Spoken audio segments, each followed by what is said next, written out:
Hello everyone. তো চলো একটা ছোটো মিনি ব্লগে তোমাদের ওয়েলকাম। তো এই যে এখানে আর কি নর্মালি রেডি হয়েছি কিছু না, যেহেতু নগর কীর্তন হয় মানে অষ্টম প্রহরের শেষ দিনকে যেটা হয় আর কি, তো সেইটাতেই আর কি বেরিয়েছে, যেহেতু কোনো আবির টাবির খেলা হবে ওই জন্য আর কি নর্মাল একটা কুর্তি পরেছে, যেটা পরে আমি কালকে এসেছি সেটা পরেই ছিলাম। আর এখানে দেখো ওকে কী সুন্দর সাজিয়েছে আমার দাদার ছেলেকে। তো এই যে পাঞ্জাবি টাঞ্জাবি পরিয়ে, আর এই দেখো কত লোক সব নাচানাচি করতে করতে যাচ্ছিল। অবশ্য আমিও নাচ করেছি, সেটা একটু পরেই তোমরা দেখতে পাবে। ওই জন্য ভাবলাম চলো একটা ছোট্ট ব্লগ সারাদিনের কী কী করছি না করছি তোমার সাথে শেয়ার করি।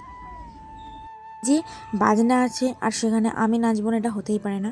তো আমি তো নাচ করেছি একদম, মানে ভালোই নাচ করেছি।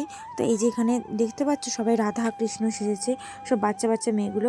এই যে এ রাধা সেজেছে, ওটা সেজেছে, মানে অনেক রাধা কৃষ্ণ সেজেছে। এটা হয় আর কি নগর কীর্তন নিয়ে, আর কী বা বলবো। তো এখানে হাঁটতে হাঁটতে আমি হাঁপিয়ে গেছিলাম, তো একটুখানি রেস্ট নিচ্ছিলাম।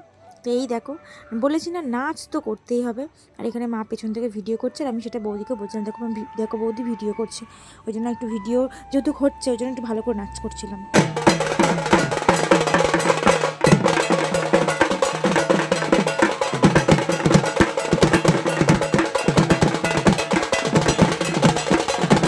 এখন আর নগরে ঘুরতে পারিনি, যেহেতু প্রচণ্ড রোদ ছিল। আজকে সকালবেলায় এত রোদ ছিল যে আমার তো রীতিমতো মাথা যন্ত্রণা শুরু হয়ে গেছে। তার মধ্যে আবির, তারপরে একটু নাচানাচি করেছি ওই জন্য। তারপরে মাঝপথ থেকে আমি, বৌদি, মা সবাই চলে এসেছি বাড়ি।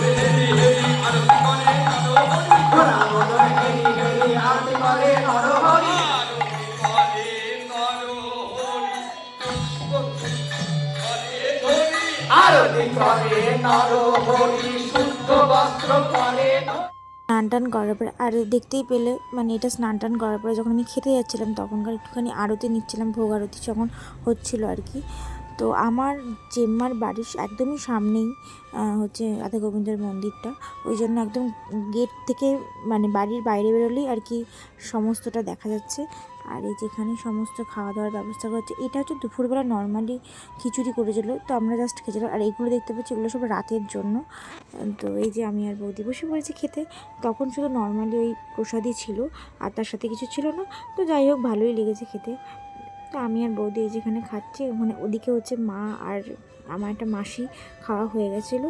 তো এই যে আসার পথে একটু ঠাকুরের দর্শন করে একটুখানি দাঁড়িয়ে তারপরে বাড়ি চলে আসি। বাড়ি চলে এসে আর কোনো রকম কোনো ভিডিও বানাইনি। তো চলো ভিডিওটা এইটুকুই, ভালো একটা লাইক করে দিও, চ্যানেলটাকে সাবস্ক্রাইব করে দিও।